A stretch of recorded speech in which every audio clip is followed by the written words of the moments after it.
This is our fourth workshop in our Green Workforce series.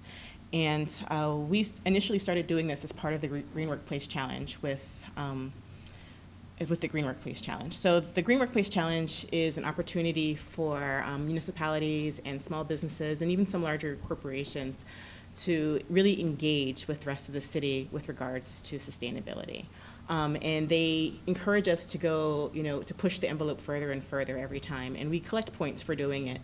So far, last year we came in second place to the county. This year we wanted to come in first place. And one of the things that we were lacking in was employee engagement. So we wanted to make sure that we were really engaging our employees this year and every year and beyond in issues regarding sustainability. The first workshops that we did were with regards to water quality. We did one with commuting. We actually did an air quality lecture before, which was a little bit more in depth than the one that we're going to be doing today. This one's a little bit more personalized. And we're recovering air quality again just because it's so important. So let's get started. So why should we care about air quality? Air quality affects all of us within the city of Pittsburgh. Air doesn't care about race, it doesn't care about gender, it doesn't care about anything. It exists, and it's something that we all need in order to be successful, to breathe and to live. So one of the reasons that we in particular in Pittsburgh care about air quality is because in 1940, this is what our air quality looked like. This is downtown Pittsburgh, I think on Forbes Avenue. This is in the middle of the day, and you can see how dirty, you can't even see the sky. It's so dark, it's so dirty, it's gross.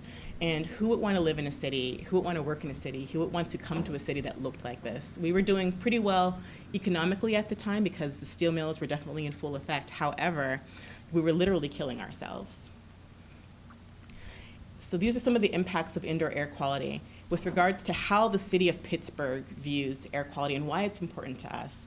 And we look at it in three ways because, we are part of the city and we are the city. So as Pittsburgh, as Pittsburgh, small c, as a city, we see air quality as an issue because it decreases public health and public safety.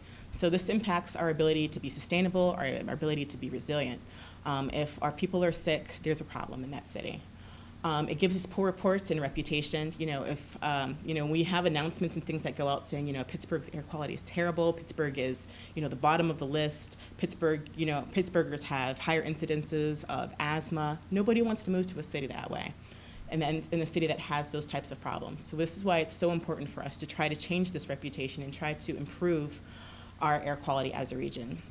And of course, that leads to population decrease and loss of economic base. So as people hear bad reports about the city of Pittsburgh, as they're getting sick, as they have children who are not prospering and doing well, they move away from the city, and we don't want that to happen because as people move away from the city or as businesses choose not to move to the city or industry chooses not to come to Pittsburgh because they can't find employees that will want to move here because the reports are so bad, that really impacts us and our region's ability to grow and to develop. And of course, poor environment. Nothing can grow if the air is not good. As an employer for the city of Pittsburgh, one of our main things that we do, we have staff. We have, our human capital. As an employer, it's important to us because, it reduces our ability to recruit and retain employees. If we aren't able to draw people to work for the city of Pittsburgh, big C, city of Pittsburgh, then we can't function as an employer. We can't function. If we have high turnover, that means we're always training, we're always developing people over and over and over again, and really it's a cost in time, it's a cost in money, it's a cost in resources just in general. So we don't want to lose people because of that. It decreases ability to provide efficient public services. If we don't have the people, then it doesn't matter how many streets need paved, it doesn't matter how many buildings are falling apart, it doesn't matter how many bridges or how many spills or whatever we have going on in the city. If we don't have the people to address those issues because they're out sick or because we can't recruit them, then we have a problem as an employer. It increases in group medical insurance and health plans. That's a huge vulnerability for us. If we have people that are always sick, eventually the insurers, they catch up with that, and that catches up with us financially in terms of raising the rates for everybody, and we don't want that to happen either because it makes it more expensive for us as an organization to operate if we're paying out high workman comps, if we're paying out, high insurances, and it makes us vulnerable as a city. And as an employee, we definitely care. It adds additional stress and fatigue to us if we're sick all the time because our air quality is bad. It increases our household medical bills because you're paying to go to the doctor every other day to treat something like asthma or allergy flare-ups. Medication. It causes loss of wages due to illness. So if you're taking off every other day because you feel bad at work, and you can't control it, or you can't figure out why you feel so bad at work or why your allergies are flaring up every day, then that impacts you negatively because you have to use up your sick time, or you have to use up your vacation time because you're sick rather than getting to go on vacation. And it decreases the quality of life and overall mobility. So pretty much what all this means is that our employees are our greatest resource. And this is why we as a city care about this. This is why we're trying to make sure that we have the best indoor air quality possible and the best outdoor air quality, for that matter, possible for our employees. So how our buildings are making us sick. Forbes magazine did a really good article in 2012, and the below is the tag for it. If you want to, you can just Google Forbes magazine and how our buildings making us sick. And that'll give you a really good idea of some of the in-depth reasons as to why our buildings are making us sick. A little bit about my personal background is I come to sustainability via architecture. So I really care about indoor spaces, and something that we covered a lot in architecture school was how to make spaces sustainable, and how to really make sure that the spaces that we live in 90% of the time are working effectively and are working to keep us being prosperous. Americans spend about 90% of our lives indoors. That's a huge amount of time. We're indoors now.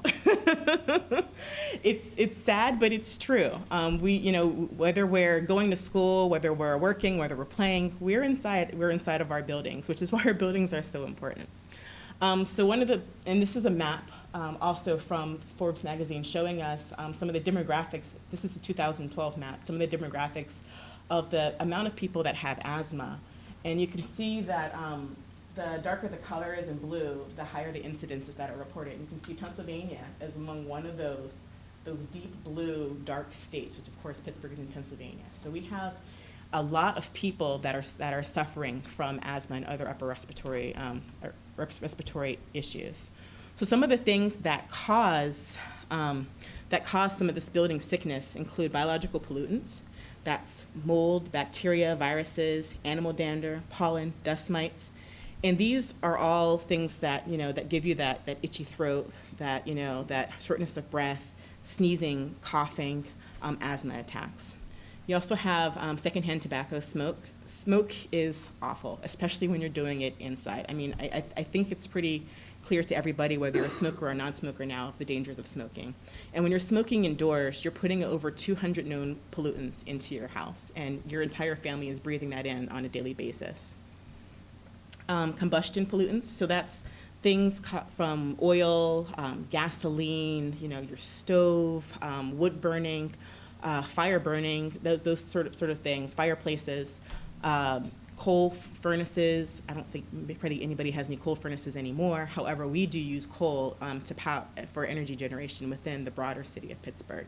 So all those combustion things are also causing pollutants that are making us sick. In particular, CO, which is carbon monoxide, and NO2, nitrogen dioxide. Those are two of the really bad ones because they're colorless, they're odorless, you can't see them, you can't smell them. But they impede the body's ability to provide oxygen. So of course, if we don't have oxygen as humans, we have a problem. So those are really important. Radon, it's a sneaky one. Radon is a radioactive gas that's naturally occurring. It creeps in through your basement and the cracks in your foundation, and it can be a problem. We have a really, really old city with a very old building stock. And a lot of our buildings have not been tested for radon versus some of the newer ones who I think it's mandatory now that they do be tested for radon when you have newer buildings. Sneaky, and actually it's the second cause of lung cancer behind smoking. And a lot of people don't know that. They don't know what radon is, they don't know about radon. So that's a really important one that we wanted to bring to light. Then of course you have chemical dusts and off-gassing. So these are your carpets and your sofas. These are things that are off-gassing. It could be your painting, the glue that's used to put together your doors and your frames. They off-gas chemicals, and it can even be asbestos. Asbestos is still, like I said, we have a very old building stock. Asbestos used to be in everything because it's because of its flame retardant abilities, and it's still on things like ducts and piping, and we want to make sure that you're not breathing in asbestos because it's really harmful to your body. So of course, how can you improve indoor air quality? Those are all the bad things that cause, bad stuff that do bad things to your body. So ways to improve indoor air quality: monitoring. So you have things like radon test, indoor air quality monitors, which are our spec monitors. You have CO2 alarms, which you can pretty much get for free nowadays, or any Walmart for not too much money. You have the air quality index as well, which we'll talk about a little bit later. And the air quality index lets you know how the outdoor exterior air quality is doing. You have improving ventilation. That's a good way to improve your indoor air quality. So opening and closing windows is needed. If you have a monitoring system that's telling you that your indoor air quality is bad, and you're looking at air now and it's telling you that the outdoor air quality is good, then opening up a window. Or vice versa, if the air quality outside is bad but it's actually pretty good indoors, then that might be a day that you want to close your windows. Of course, getting outside and exercising, actually getting out and decreasing that 90% of your time indoors, because most of the time, a lot of the exterior air quality is actually better sometimes than the indoor air quality, because the air can move and it can change. Buildings breathe, so it's called air changes, and you want to be able to make sure that your building is breathing correctly. Installing plants. Plants are really good air scrubbers. They don't cost too much. They don't ask for much more than water. So they're a really good way of getting your air, clean and healthy. Eliminating point source pollutants. So smoking cessation. If it's possible to stop smoking and you are a smoker, that's a really good one that you want to target. Cleaning and dusting more often. So making sure that your space is clean and tidy. And a caveat to that is also using green cleaners, because some of the other cleaners that are harsher have different carbons and different things inside of them that can actually be harmful and dangerous to your body. And it can actually be a source of point source pollution rather than alleviating it. So sometimes just usually vinegar, lemon, good wholesome cleaners with just a rub down every now and then. Using alternative low chemical paints, finishes, and materials. Most paints come in low VOC nowadays. Most finishes have alternatives that they've been off-gassed, so you're not putting that stuff into your house and allowing it to off-gas and make you sick.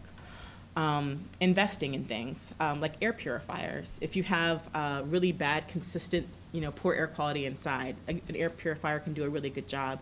They have ones that are 12-stage. They have ones that are 2-stage that just have a HEPA filter on them. Vacuums that have HEPA filters help to clean. Air filters, making sure that you change your air filters in your house, because like I said, your house breathes, and it breathes through your HVAC system. So actually making sure that you change your air filter once every 3 months is really important, and that you get a good quality air filter that gets rid of a lot of the things like the dander and the dust and the pollen that's floating around. Let's see, quality air-friendly materials. Again, buying couches, buying curtains, buying paints that are low VOC, which might cost a tiny bit more, but in the long run, if it's your health, then you want to make sure that you're making that investment for your health and your family. Regular carpet and air duct maintenance. Once a year, once every 2 years if you can afford it, because it can be expensive, but occasionally making sure that your ducts are nice and clean, getting your carpet clean, because a lot of the dust and pollens and pollutants, they get into the carpets, they get trapped. And also, again, practicing green cleaning practices. So what's the city doing in order to protect its employees? There's a number of things that we're doing. One, which is really important, is that the mayor signed an executive order to improve our city's facilities. So over the course of the next 5 to 10 years, we're taking a really in-depth, deep look at the facilities that the city owns, and we're making decisions based upon how the building is, what needs to be repaired, and we're going to try to repair it and fix it to the best of our ability, and possibly even if it's a building that's really a poor performer, getting it out of our portfolio altogether. We don't want to pay for buildings that are ultimately going to be harmful for the city and harmful for the city's budget. Metro 21 research through CMU, so improving our overall building performance. We've signed an agreement with CMU where we are using our buildings as a laboratory. So we're doing a lot of testing in our facilities in order to try to spur, investment, because somebody has to go first for a lot of the new technology. So we're being the guinea pigs, and we're letting them try us out and using a lot of new technology to see how it works and how it can help to improve our buildings. Investing in renewable energy. Right now, the city of Pittsburgh has about 30% of our city buildings are powered using renewable resources. Most of ours is actually wind power. Maybe a little bit of solar is mixed in there, but we're trying to make sure that we're investing in renewable resources which are less polluting than some of the fossil fuel-backed resources, resources or ways of providing energy. We signed a DOE National Technology Laboratories Memorandum of Understanding. So we're working with the DOE's National Technology Laboratory in order to work on things like microgrids. If we have a better way of getting power, a better way of generating power, and a better way of transmitting that power to the buildings, then we're using less things like coal. The Green Workplace Challenge, which I talked about a little bit already. So we're finding ways to quantify and to provide a better quality of place for our employees. And then you also have the Pittsburgh Breathe Project and Breathe Cam, which we've agreed to be part of, which is a project started by the Heinz Endowments in order to improve regional air quality. And we also are a member of SPAQP, which is the Southwestern Pennsylvania Air Quality Partnership. So all of that feeds into what I was talking about before, the spec monitors and monitoring. And it's part of what we're doing as part of Metro 21 is we have spec monitors. And a lot of you have probably seen them, I put them in all of the departments here in the city county building, and there's a few other ones that are going to be deployed in some of our other city facilities. But our spec monitors monitor to PM 2.5. So what is PM 2.5? It's a very fine particulate matter. And PM 2.5 is about, are the particles that are about 1/30th the width of a human hair, so you can't really see them. However, they do get lodged into your lungs, and some of them actually are large enough that you can see. And it's like things like smoke and soot, where you can see it in the air. That's PM 2.5, and some of the even smaller ones as well. And sources of PM 2.5 are combustion, so motor vehicles, power plants, wood burning, and even some household processes like cooking can also cause some of these particulates to be released. And roughly 1 in every 3 people in the United States is at higher risk of experiencing issues related to PM 2.5. And the most vulnerable populations are children because they have such young lungs, and the elderly as well because of other health issues. So again, these are the spec monitors. You've probably seen them around in the different departments, and they're really cool monitors because they let you know, measuring 2.5, they don't measure things like mold, but measuring the 2.5, which is one of the big offenders, they let you know if your air quality in a space is good, all the way up to the deep red, which is bad. It's really easy to use. You plug them in, you let them sort of acclimate themselves to the space, and within really minutes, you can get a really good idea of the air quality in that space. And that's one of the things that I actually have for the people who attended the lecture today is the ability to rent our spec monitors. And we decided, we had, using some of the grant funding that we had from our Metro 21, we were able to have 3 spec monitors for rental to our employees. And we're going to make sure that it's released so that all employees have the ability, but the people who attended today's lecture actually get first dibs at using those spec monitors for a week if they'd like to to their choosing, for a week to test out their air quality in their spaces at home or at work, wherever they feel they would like to know how their air quality is doing so that they can hopefully make some changes. So this is the city of Pittsburgh today. It looks a lot better than it did in the 1940s. However, we still have a lot of issues. But it actually makes it sort of difficult for us to talk about air quality because for those of you who have family members that lived back then or who even sort of remember some of the early parts of Pittsburgh where it was still kind of that dirty, smoky city, two-shirt town, people think, oh, air quality in Pittsburgh is great. You can see the sky nowadays. It's beautiful. It's wonderful. We've resolved all the issues. But the reality of the situation is that we still really have a long way to go. So today we have Paige from the American Lung Association who's going to talk to us a little bit more about some of the health implications of poor indoor air quality. And we also have Jim Kelly from the Allegheny Health Department. All right. Hi, everyone. So today we're going to be talking about the Healthy Air Agenda. So thanks to the Clean Air Act, we have made significant changes to making our air healthier, but there's still many people that are suffering from poor air quality. And those people that are at greater risk from suffering from poor air quality are seniors, children, people with lung diseases, those of a low socioeconomic status, and people who work outside or exercise outdoors. So the most common outdoor pollutants are ozone and particulate matter, and those come from smokestacks that you'll see at power plants or vehicle emissions. So coal-fired power plants are the biggest source of carbon dioxide emissions in the U.S., and there's currently no regulations on the amount of carbon dioxide pollution that power plants can emit. So what is ozone? Ozone is a gas that's sometimes referred to as smog, and it's created in the atmosphere. So ozone isn't exactly emitted directly from smokestacks or vehicle emissions, but ozone is more of a chemical reaction. So it's a reaction between nitrogen oxide and volatile organic compounds mixed with high temperatures and sunlight, and then you create ozone. So risks from breathing in ozone would be premature death, pulmonary inflammation, asthma attacks, hospital or ER visits, worsening of COPD or other lung diseases. It can also harm our central nervous system, and it may also increase the likelihood of a low birth weight baby. What is particulate matter? So particles can come in many shapes or sizes, and they can be solid or liquid. And there's two major groups that we'll talk about. There's PM10, which are larger particles that can be inhaled, and then there's PM2.5, which are very fine particles, and they pose the greatest risk to our health. And they're approximately 1/30th the width of one piece of human hair, so that's what this picture is here for.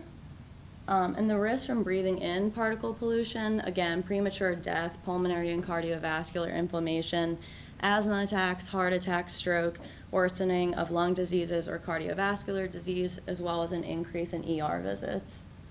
So new research has found from Harvard, Syracuse, and Boston University that by implementing strong limits on carbon pollution, we can actually decrease the amount of emissions from other harmful pollutants, so things like sulfur dioxide and nitrogen oxides. And according to research, 3,300 lives could be saved in Pennsylvania between 2020 and 2030.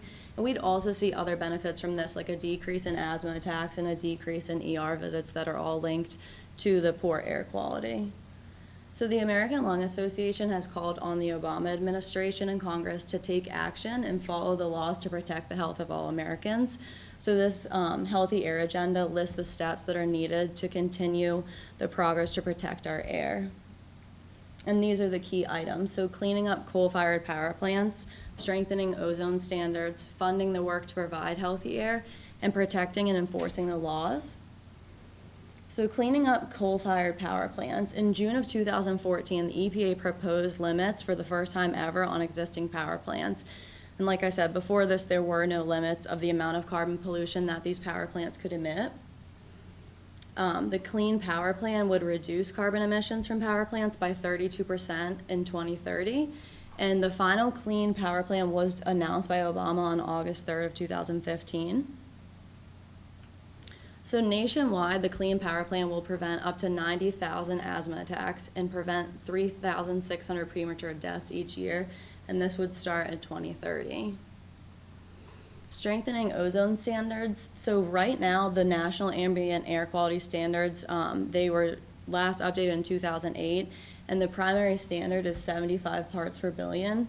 But in 2007, expert scientists did tell the EPA that the 75 parts per billion standard probably doesn't adequately address and protect our public's health.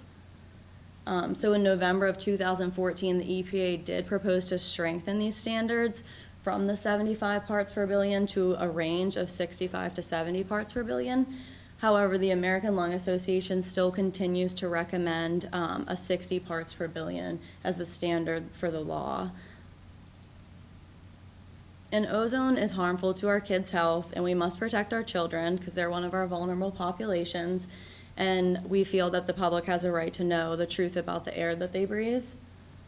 So we do need additional funding to protect our air and to keep monitors like this in existence because they tell us what our air quality looks like outside.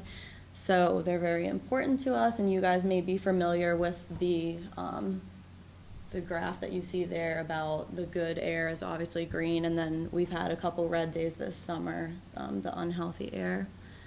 And we will continue for our mission, fighting for clean air.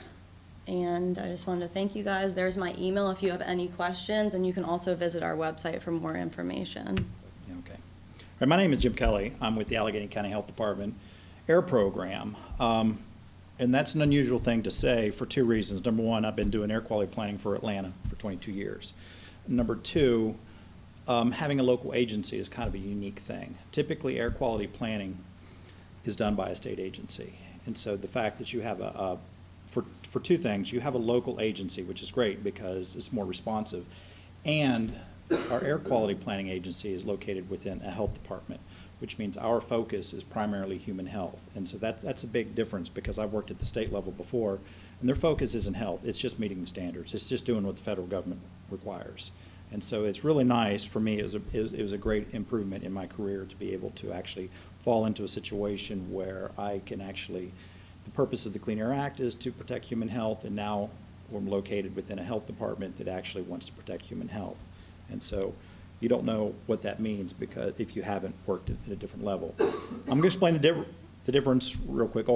First, again, my name is Jim Kelly, and I'm a planning section chief with the Allegheny County Health Department. And what that means for planning, that means if we violate any type of federal requirements, I have to plan to meet those requirements. I have to submit things to EPA. I have to create new rules, change permits, do things, whatever it takes necessary to reduce emissions. So that is my goal. That is my purpose with the Allegheny County Health Department. Now, to explain the differences between EPA, the state, and local agencies, some people don't understand the difference. And so EPA, they're typically administration. What they do is they were given the Clean Air Act, and their biggest roadmap is currently the 1990 Clean Air Act amendments. And so a lot of what they do is not because they want to do it, it's because Congress told them to do that. And so anytime you hear Congress arguing with EPA that you're not supposed to be doing this, well, you already told them in 1990 this is what you're supposed to be doing. So they have a clear mandate, and so they have to implement the Clean Air Act. And even though it was 1990, there are still parts of that they're still working on, especially for air toxic standards. They set the most important thing here is they set the standards for air quality. They set 6 criteria pollutant standards, and they have to review those every 5 years, determine whether they are stringent enough to protect human health. And that's usually messy because a lot of times they're litigated. There's a lot of political football that goes on there, but eventually the standard gets set. No other country in the world does this. No one mandates standards like the United States does. And so you'll hear people argue that, well, Canadian air quality standards are more stringent than what we have in the United States, but the Canadian air quality standards don't have a mandate. They don't have to meet them. They are a goal and say, it'd be nice to do this. And the WHO standards, no one has to meet those standards. The United States has a mandate. If you fail a standard, you have to meet it. And you have the Clean Air Act that gives you a roadmap that tells you how to get there. The most important thing EPA does is they fund organizations like the Allegheny County Health Department. Typically, the funding goes to the states. And of the 50 states, there's only a handful of states that actually have local agencies. Pennsylvania is one, Florida is another, South Carolina is another, and there's a handful across the country. And so because of that local agency, we actually are a lot more responsive. And so the states, the Clean Air Act says EPA has to set these standards. They give the money to the states to meet those standards. EPA creates the technology, the monitoring, the test methods to measure air emissions. And then once it gets to the agency, whether it's the state or local, we're the implementation. And so we actually have to work with industry. We have to take the federal standards, put it into permits, make sure they meet these standards. We have to set up the monitoring network to monitor according to these standards and determine that. Federal rules, EPA issues federal rules, but then it's the agencies, the local agencies, state agencies that actually have to make sure those rules are enforced against the industry that they're subject to. And then again, this develop plans to meet the NACT, which is primarily my responsibility, and tracking emissions. And I'll talk a little bit more about that later. That's the air quality monitoring network. Now, these are the criteria pollutants. You heard just a little bit about those. There are 6 of them. The Clean Air Act says these are the pollutants, and the Clean Air Act, if it did not give a standard for those, it gave EPA time schedule to do that. And so of all these, fine particulates, carbon monoxide, sulfur dioxide, nitrogen oxide, those are typically from combustion. Lead is a little bit different. It's either comes from metal processes or lead gasoline, which except for aviation is no longer being used. Ozone, you heard earlier, it's a secondary criteria pollutant. It is formed in the atmosphere. It needs Hot weather, it only forms during the summertime with certain exceptions in Wisconsin. It needs sun. It's a photoreactive result. And so you need oxides of nitrogen, which come from combustion, and then you need volatile organic compounds, and they create ozone. Ozone forms really quickly, and then it deforms very quickly because some of these pollutants actually scavenge it. So you don't have ozone violations at night. You only have those during the day, unless you have stratospheric ozone problems, and that's an interesting thing that you have at mountaintop monitoring areas. But of all of these, 3 of them are a concern for the Pittsburgh area. Fine particulates is the largest concern because it's the Pittsburgh's most problematic problem. And it's also probably causes the worst health effects right now. Ozone is a regional issue, and sulfur dioxide is a very localized issue. These are the 3 standards. We actually fail standards for sulfur dioxide, ozone, and fine particulate. Ozone, again, is regional, and so it's work between the state and our local agency. Fine particulates are really bad for a number of reasons. The science keeps, as the science advances, it shows the problems with this. But the most important thing to understand about fine particulates, it's that size that can get all the way into your lungs to pass that barrier between your lungs and your bloodstream. And because of that, it is a vehicle that carries toxics and everything else. And it's not just the fact that it's a piece of particle. That piece of particle is laden with a lot of things that cause a lot of health problems. So fine particulate matter in Pittsburgh is not the same fine particulate matter as it is in a rural area or it is in Houston or in LA. We have our own carriers on that. And so it's a little bit different every year, every place. But the thing we do know, it is among the worst of these. And it's an issue with planning for that. And in some areas, it is a regional issue. When I was in Atlanta, we had a 20 non-attainment area, and a lot of it was secondary formed. It was sulfates from power plants all over the South. Some of the biggest power companies in the country are in the South. And it forms, and then you get a little bit of bump from an urban area. In Pittsburgh, it is a local problem, and I'll explain more about that a little bit later. These are the NACs. I think I've already discussed most of these. They're criteria pollutants. There are 6. EPA is required to review these every 5 years. It doesn't always happen for a number of reasons because sometimes there are lawsuits. Sometimes EPA doesn't have enough actual evidence to advance the standards. Typically for ozone and PM, that's not a problem. For some of the other standards, it is. And then we have primary and secondary standards. Secondary standards have been ignored mostly in the past. Now EPA is starting to pay a lot more attention to those. Secondary standards are those non-specific human health issues. For example, ozone. Ozone causes a lot of crop damage. That's considered a secondary problem. It causes a lot of material damage. So that would be a secondary problem. These are the current NACs. I'm not going to spend time going through there. If you want a copy of this presentation, but these are specifically what they are and their current standards. And you notice some of them are different levels. You have annual and 24-hour and sometimes 3-hour standards. Now this is an interesting schematic here. When I first came to Pittsburgh from Atlanta, there are as many monitors in Allegheny County as there are in most states. So from a planning perspective, when I came and saw the amount of data that we had, you will find fewer places in the country that actually has more data about your current air quality as the Pittsburgh area. And that's good and it's bad. Well, it's not really bad. It's more difficult because when you see these ratings as Pittsburgh having the top 10 worst air quality in the country, it's like that's because we have more data. I could probably name right now 20 different cities in this country and smaller cities that has data far worse than Pittsburgh, but they don't have any monitors. So a lot of places, because we're a health department, we have a dense monitoring network and we locate our monitors close to industry.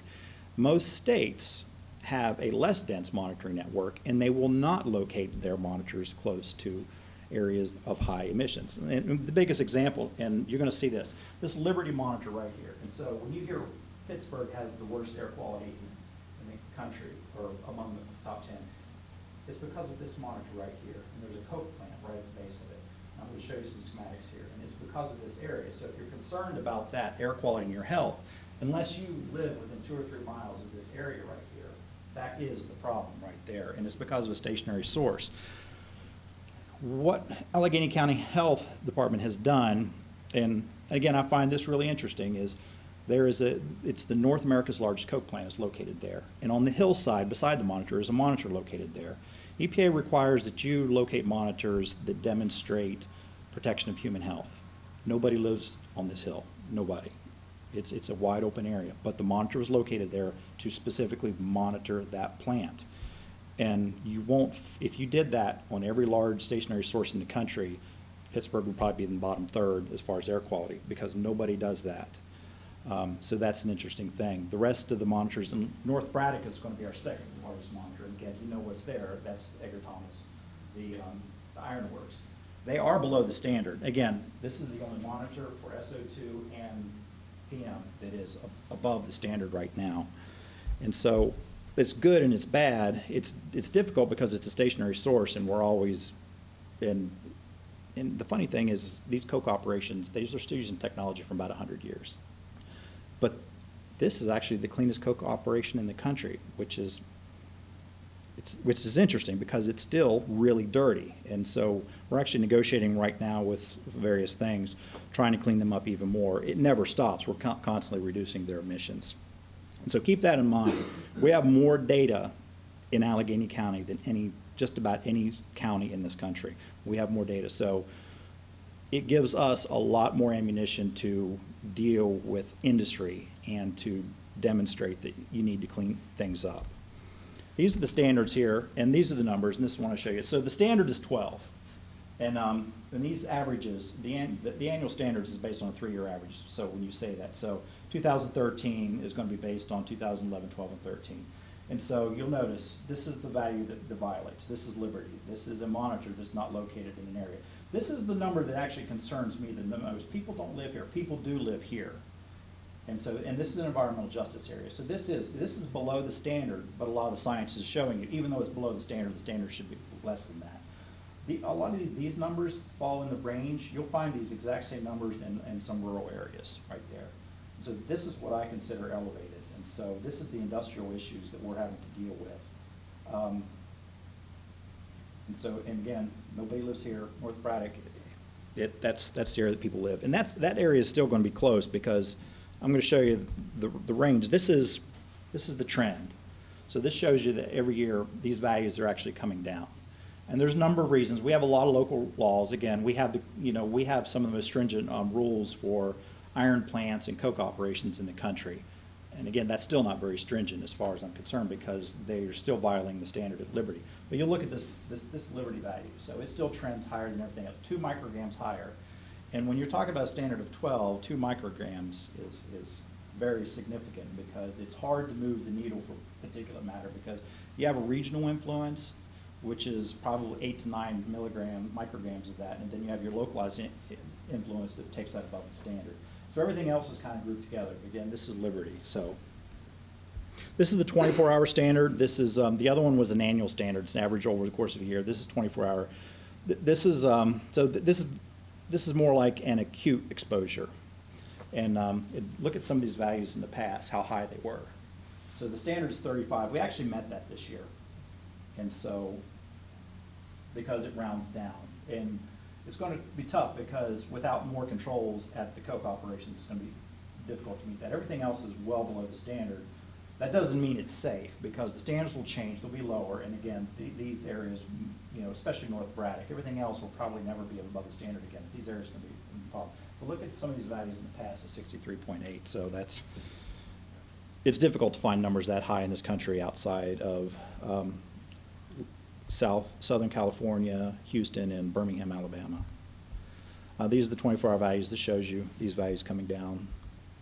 Ozone, again, ozone is more of a regional issue because the emissions that we create in Pittsburgh doesn't necessarily form ozone here. It may be shifted downstream a little bit. And so even though Pittsburgh does have an influence on its area, because it's our transportation that's probably the biggest contributor. Ozone forms during the day, and then it dissipates at night. Actually, NOx actually scavenges it back out because ozone's very reactive. Ozone's so reactive it's actually used to purify water because it's like chlorine. It's very reactive and it chews things up. These are the values going down. Right now, we are meeting the ozone, well, we have a clean year. The ozone standard is 75. You see how the standards reduce over time? they come down. They're about to be reduced again. They're going to go significantly lower this December. They can probably go down as low as 65 is what we expect. And so that's going to bring a lot of areas in the country and non-attainment. But we do have one monitor. It's the, oh, this, it's not showing, okay. Yeah, this is our monitor that we have, Harrison's monitor. And this is in northeastern Allegheny County. And that's kind of where the prevailing wind, everything forms in Pittsburgh, and the height of the ozone tends to be just outside the city, and that's where it forms. So that shows you the influence on the Harrison monitor, because Lawrenceville, this is downtown Pittsburgh, so this shows we're below the standard. But again, that standard's going to drop way down, so we'll probably be non-attainment for that again. And keep in mind, for ozone, from my experience, is a lot of the power plants are controlled. Some of them can be controlled better, but it's your transportation that has the biggest influence on ozone, because ozone is ground level. So your cars are emitting emissions at ground level, and they emit everything for ozone. They emit VOCs, they emit NOx, and then it's going to form at ground level, and that's where you're going to be breathing it, and that's where it's going to be measured. And so it's transportation is the biggest contribution to that. Sulfur dioxide is a very localized issue, and it's back to the same plant, the coke operations at Clairton. We're above the standard, and this is where we are right now, and it's not trending great. And so we've actually been meeting with them. They're about to spend tens of millions of dollars at each plant to deal with this. And so that's right now, that's one of our bigger headaches. PM is a huge headache, and so is SO2, because SO2 is very difficult for these types of operations. It's 100-year-old technology, so it's difficult to control those because they don't have typical stacks where you can put a control on. They have just fugitive emissions. They just come out from everywhere. So trying to corral those emissions and putting something on to control that is very difficult. Pittsburgh planning. I'm going to go back to my experience in Atlanta and explain to you why Pittsburgh is so unique. One of the biggest issues is our complex terrain and meteorology. We have inversions, and this is what an inversion is. At night, as the air gets thicker, you have what's called a boundary layer. Some people call it a mixing layer. It depends on what type of science you're in. If you're an air quality planning or a meteorologist, it's a boundary layer. So what it comes down to, this is a picture right here. This is the coke operation, and this is where our monitor is, right across the river from that. Again, EPA typically wouldn't approve a monitor this close to a facility, and nobody lives in this area. But what happens is during night, the air gets heavier. It compresses the air, so the air cannot mix very high. The air goes up, and it hits this inversion, and it keeps everything down. And this monitor is located at the top of that inversion. So basically, you've got a mountain, and the prevailing wind direction is right toward this monitor. And then what happens, the air can't go anywhere. It can't disperse in the atmosphere. So it comes straight to the monitor, and that's where it's measured, and that's why we have a lot of violations. That doesn't help people, because people live in these valleys, and that air is trapped there, and you still have to breathe that air, so we still have to deal with that. So that's one of the unique challenges, because it traps all the pollution in our valleys, and we have complex terrain, and we have complex meteorology, and the air just doesn't go anywhere. It stays here. One of the interesting things I found in Atlanta, I was dealing with sources that were just massive, tens of thousands of tons. These sources have hundreds or tens of tons. So we don't have a lot of pollution per se in Pittsburgh. It just doesn't go anywhere. And so the concentrations are the same in this area as they are similar to large areas with massive amounts of industry. And so it traps pollution. It makes it difficult to model, and the reason for that is when we put together a plan with emission limits and new rules that show that we're reducing emissions, well, we have to put those into a model and project to EPA that in the future they're going to be below the standard, so EPA can approve that plan. Well, the models aren't made for complex terrain. They're not made for complex meteorology. And so we have really good modelers who are actually able to work with that and they push the science based on modeling. This is another thing I find interesting is the violations occur at night. The violations occur at night because of these inversions. Typically ozone, it has a daytime, it's a photochemical component, so it only forms during the day. That's the same thing that happens with regional PM. There is actually, most of the PM that we read at a monitor is not primary PM, it's secondary. It's from nitrates. More than half of it is going to be from nitrates and SO2 and sulfates. Actually, usually 30% of it's the sulfates. These are all things that come from coal burning, and nitrates come from coal burning and any type of combustion activity. And a lot of that secondary formation happens with a lot of ammonia in the atmosphere and a certain amount of humidity in the chemical, in the photochemistry where the sun interacts and causes these things to happen. So across the country, their violations happen during the day. Here, the violations happen at night because the pollution is trapped in there. So that's really interesting. It also makes it hard to model. Again, I talked about the smaller sources. We don't have big sources. We have small sources. They just don't disperse. The pollution stays here. And I talked about this already, monitoring network. We have more data, so we can plan better. It's difficult to deal with. Plus the fact that we have one monitor located very close to a very large source. I usually don't like to emphasize that because when people say Pittsburgh's air is, some of the 10 worst in the country, I like that sense of urgency, that people's like, you need to deal with it and you need to do something with it because currently our standards probably aren't high enough. And so when they say our air is that bad, well, in reality people aren't breathing it because it's inside of a mountain. However, the sense of urgency, to urge people to do something about it is very helpful. This inversions. And so I'm going to go in a little bit what we're working on here. We're violating PM, ozone, and SO2. So we're working on plans to put that together. Air toxics is a big area of concern, and this air toxics issue is something you typically don't see a state agency dealing with. As a local agency, we do. We don't have a mandate to do anything about air toxics as far as ambient air. We do here in the health department. So we actually monitor air toxics. We have monitors. Most places don't have monitors for air toxics, so we know what is there. Our biggest concern, Neville Island, which is across the road from Shenango. That's a concern area, then Liberty Clareton area. And these are some of the things. I'm not going to get into a lot of detail, but you read earlier about the Breathe Cam. We actually have a camera set up in Shenango working with CMU and their Breathe organization and Hines to monitor these sources to improve our compliance in that area.